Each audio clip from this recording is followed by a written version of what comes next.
Hey guys, and welcome to the first video on this YouTube channel related to biking. I'm going to be doing a bike check on my 2019 Kona Process CR. It's a really nice bike. I just actually got it used off Pink Bike not a few weeks ago to replace my 2020 Santa Cruz 5010. That bike was alloy. It was a 27.5. It was a wonderful bike. I just wanted to move up to something with a little bit more travel, 29-inch wheels, because it seems like we're having another wheel size revolution out here, guys. So I have a little cheat sheet here. We're going to run through everything, kind of give a little breakdown. Just grab yourself some tea, water, coffee, energy drink, orange juice, whatever you enjoy drinking. Could be something a little spicy. We'll get right into this. Alright guys, so first thing we're going to start out with are kind of like just the basic details of this frame. So it's a 2019 Kona Process 153 CR. CR stands for carbon. This is the second carbon bike I've had. I had a 2016 Intense Tracer.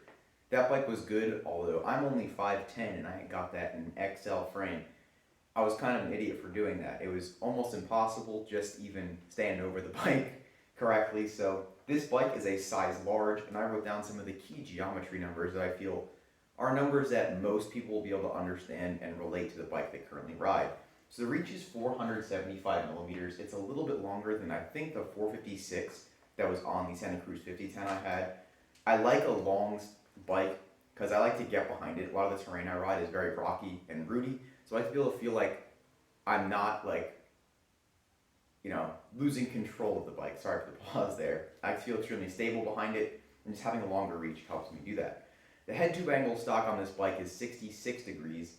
I'm currently running the running the fork 10 millimeters longer than it's supposed to be at 170 millimeters instead of 160. So every degree is 20 millimeters of travel. So since I've increased this by 10, it slackens the head tube angle out to 65.5 degrees. The chainstay length is 425. Not the longest, not the shortest. It's a good middle number. Keeps the bike still snappy and it's pretty playful, but that has to do more with the linkage design, which I have nothing but good things to say. It's not, the craziest high pivot or, doesn't have an idler pulley, anything crazy. It's just a good suspension design and it works, but the chainstays of what we're talking about here, they're good. They work. I don't notice anything bad or great about them. That's it. So starting from the front, I'm running a 2020 Fox 36 Kashima factory fork on here with the Grip 2 damper. I don't know what PSI. I think I went directly off the chart on the bike, which we'll find over here. I am 177 pounds, so in riding gear about 180. And I think I was running on the higher end of that, so yeah, like 75 PSI in the front fork. You can go a little higher if you like your fork to be a little stiffer. I just like to have a little bit more plushness in the fork and sit more mid-travel. I don't do a lot of big hits like drops or jumps. And the ones I do, it's easy enough for me to, use my body to offset the suspension already being more through the travel and having a higher sag percentage. The brakes I have on this are, I believe the ones that came stock, they're SRAM Guide R. The brakes on my last bike were TRP Slate G-Spec brakes. They are the best brakes I've ever used. I've used guides on a few bikes before. They're pretty good. I don't have anything, crazy to say about them. They are a little bit spongy at times, especially after a few laps in the bike park. I might switch those out to some TRP Quadiums later on in the winter. I'm not sure. They work okay for now. The pads when I got them were so burnt out, so I have new pads. They're Jaguar composite pads on there, just standard pads. They work pretty good. All right, moving down, the wheel set is an aftermarket part. These are Stan's Flow wheels. They're 29 inches. I don't know what the inner or outer diameter is on them. The hubs are really, really good. I've had a few pretty heavy bike park days on this, and I've noticed nothing wrong with the hubs at all. The bearings are extremely smooth and they roll really, really well. The wheels are also dent-free as of now. I'm running a cush core in the back. This is the first time I've ran a cush core on a bike, and I have nothing but great things to say about it. It's game-changing, especially if you ride over a lot of rocks and roots. It will prevent your back wheel, especially, I'm a very back wheel heavy bias rider. I'm always over the back of my saddle. It has prevented this back wheel from getting absolutely destroyed, and I like that a lot.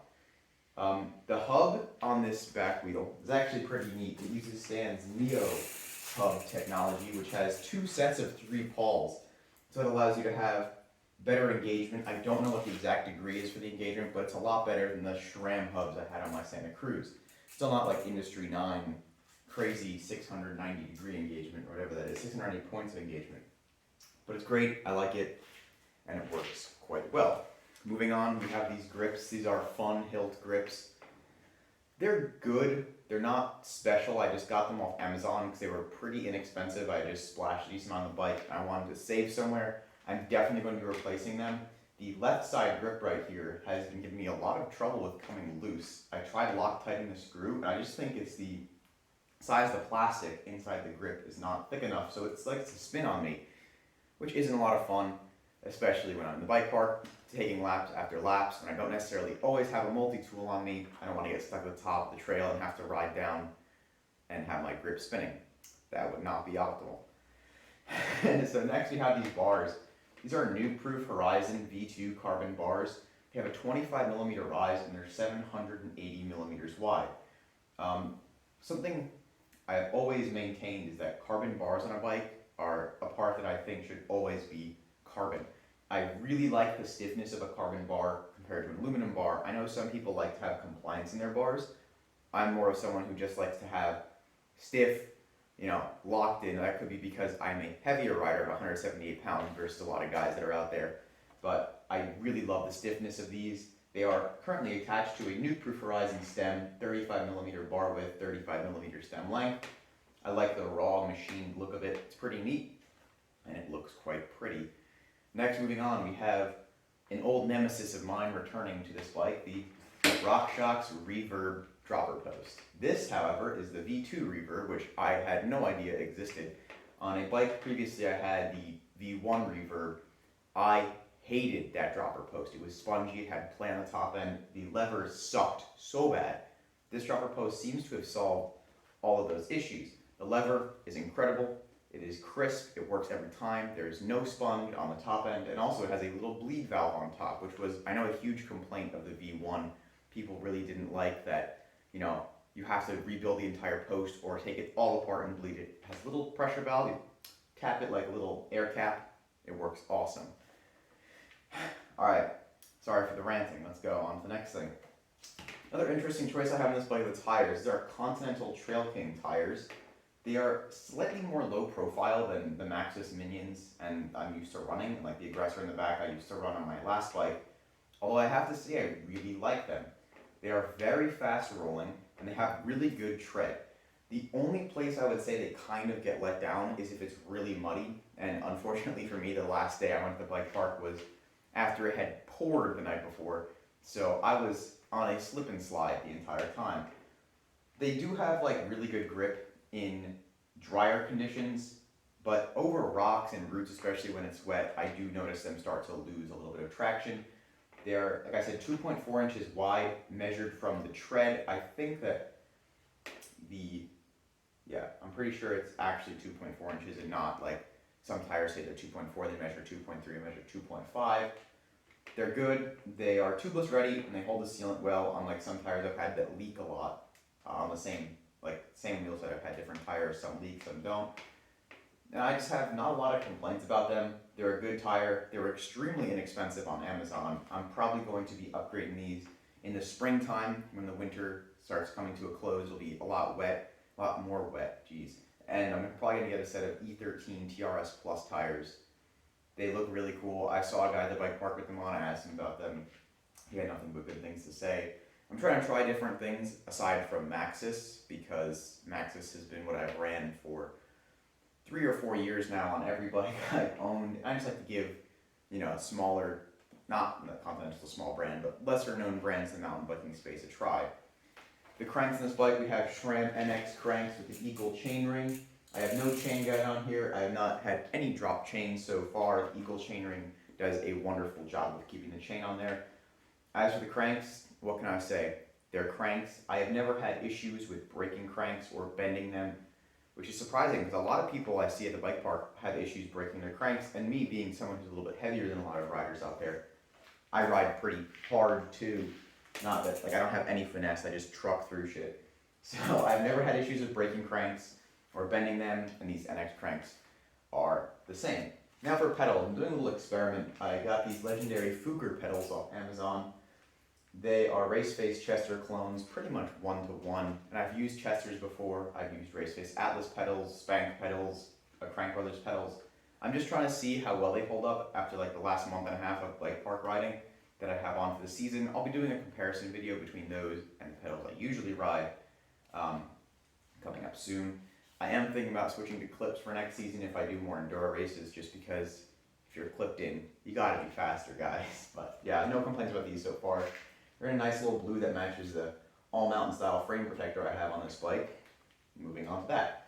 All mountain style makes really great frame protectors. I've had them on 2 bikes now, this one and my Santa Cruz, and I have no complaints. It's a very thick plastic material. It sticks on the bike, does not come off unless you want it to, and it really helps protect against rock chips, paint scratches, especially if you're putting your bike over the gondola like I do at my local bike park.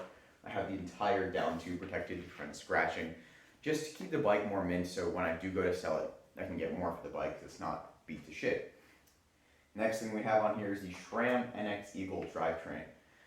My first Eagle drivetrain was the new 2020 SX drivetrain, which is complete crap in my opinion. I have had no issues with Shimano 11-speed, Shimano 10-speed, SRAM 11-speed, SRAM 10-speed drivetrains, even my Box 1 11-speed drivetrain.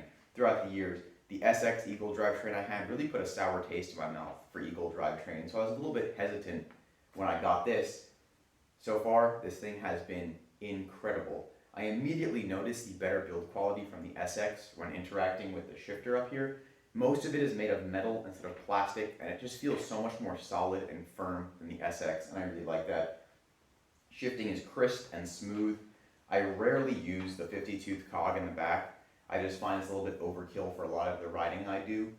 But the rest of the cassette I have zero complaints about. It's an awesome drivetrain. Alright, the saddle is a little bit ironic.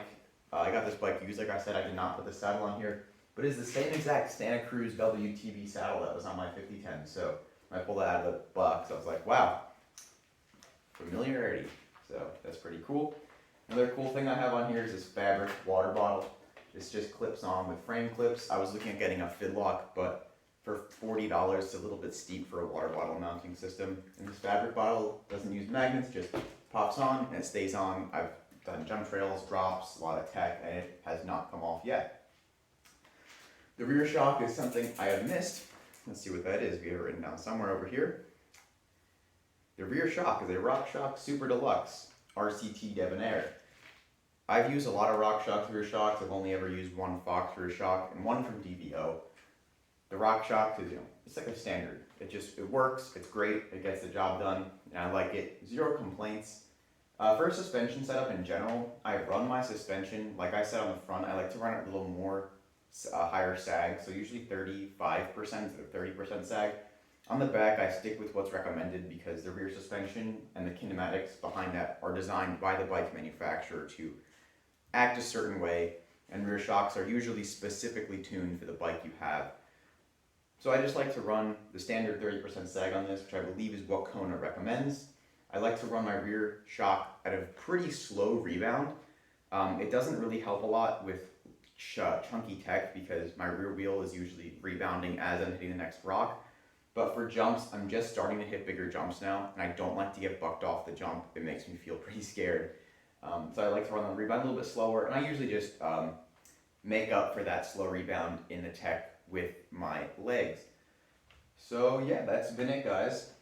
I really appreciate you guys watching this video. I'm probably going to upload some more stuff soon regarding this bike, or just bike tech stuff in general. I'm really into being my own mechanic and working on every aspect of this bike myself. I'm going to be doing a full service on this Fox 36 coming up soon, changing oil, seals, and everything, so I will have a video on that. Hopefully in the next month or so. I should also upload a video about those pedals, and maybe just some riding video too. I have to borrow a GoPro from one of my friends, but you never know.